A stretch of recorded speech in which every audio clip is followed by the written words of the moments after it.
سفير تركيا هالي جافيك تحدث في مجلس الأمن أيضا ليلة البارحة واتهم العراق بتقويض الحرب العالمية ضد تنظيم داعش بنقل شكواه إلى مجلس الأمن. ماذا تقول له؟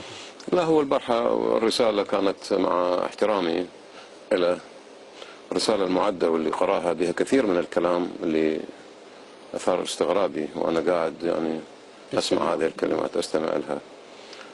العراق اللي خرمها العراق الذي حمل لواء الدفاع عن العالم ودق جرس الحرب قال ترى هذه حرب عالمية ثالثة. العراق الآن الخط الأول. العراق الآن يواجه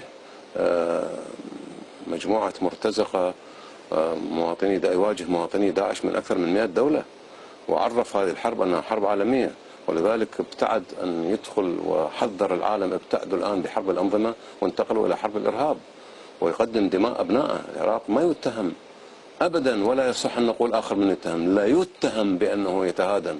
جعل هذه الحرب لها أولويتها وحذر العالم من مغبتها. غيرنا كان يتهم بأنه يتواطأ وأنه يمرر مقاتلين داعش من خلال الأراضي، مو احنا ما نتهم بهذا الاتهام.